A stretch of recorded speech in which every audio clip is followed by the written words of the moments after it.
আসসালামু আলাইকুম। আজকের দিনটা একটা মন খারাপের দিন।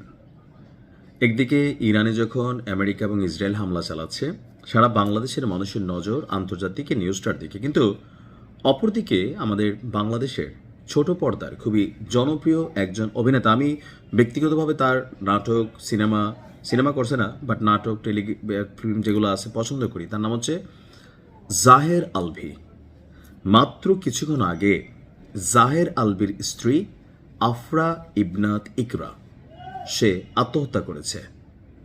আসলে চলচ্চিত্র জগৎটা দূর থেকে যতটা সুন্দর মনে হয়, এটা খুবই ভয়ঙ্কর একটা জিনিস।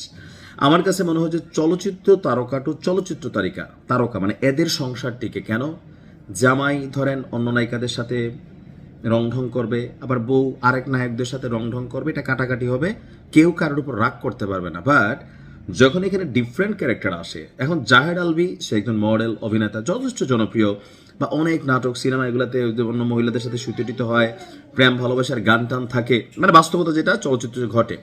এখন স্ত্রীরা যারা এই বিষয়গুলোকে সহজভাবে নিতে পারে না, আবার অনেক সময় নায়িকা স্ত্রী, নায়ক হচ্ছে স্ত্রী নায়িকা, আর জামাই হচ্ছে ধরেন আম আদমি, এখানেও কিন্তু ভেজাল আছে। তো হঠাৎ করে আজকে মিরপুর DOHS-এ নিজ বাসায় পরিবারের সদস্যরা তাকে গলায় ফাঁস দিয়ে আত্মহত্যারত অবস্থায় উদ্ধার করেন। পরবর্তী সময় তাকে কুর্মিটোলা জেনারেল হাসপাতালে নিয়ে গেলে চিকিৎসকরা তাকে মৃত ঘোষণা করেন। এখন জাহের আলভী এবং তার স্ত্রী ইকরা দুজনের সংসারে কি ঝামেলা ছিল? যতগুলো ছবি দেখছি এগুলো দেখে বোঝার উপায় নেই, তবে ছবি সব সময় বাস্তবতার কথা বলে না। এই মুহূর্তে জাহের আলভী সে আছে আবার নেপালে। আপনারা জানেন যে আগামীতে ঈদকে কেন্দ্র করে, তাই না, সবাই এখন একটা ব্যস্ত সময় কাটাচ্ছে।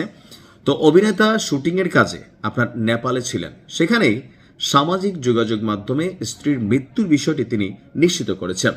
তিনি বলছেন যে খবরটি শোনার পর তিনি মানসিকভাবে ভেঙে পড়েছেন, শীঘ্রই দেশে ফিরবেন।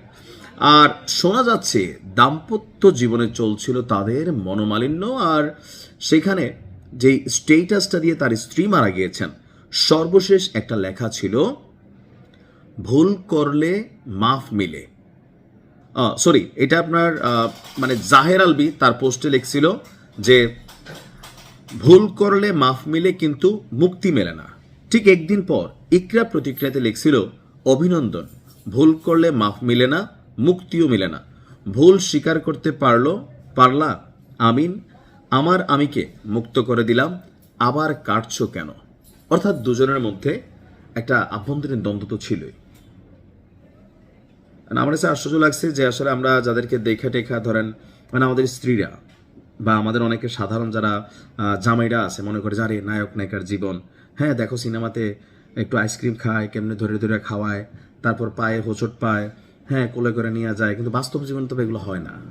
এখন এগুলো দেখা এই যে আপনার টিকটক বা রিলসের যুগে, হ্যাঁ এত ইমোশনাল ব্যাকগ্রাউন্ড মিউজিক লাগায়া এই জাহের আলভীরাই ভালোবাসার জন্য রাস্তায় পাগল হয়ে ঘুরে নাটকের এগুলো করে না। এগুলো দেখে আবার আমাদের যারা বউরা আছে বা কি বলা হয় যে যারা প্রেম করেন আর কি, তারা মনে করছে দেখো জাহেরের মতো যদি এরকম হইতে পারতা, কিন্তু বাস্তবে তার বউ আত্মহত্যা করে ফেলছে।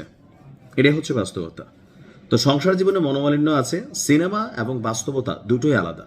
কিন্তু আজকের দিনে আপনি যখন রাতের বেলা রিলস দেখেন, কানে হেডফোন লাগান, একটা ব্যাকগ্রাউন্ড মিউজিক থাকে, বেহালার সুর শোনেন, শরীরের পশম দাঁড়ায় যায়, গান শুনতে শুনতে ভাল লাগে, ভিডিও দেখতে ভাল লাগে, মনে হয় আহারে জীবনটা মনে হয় এমন। আসলে কিন্তু তা না।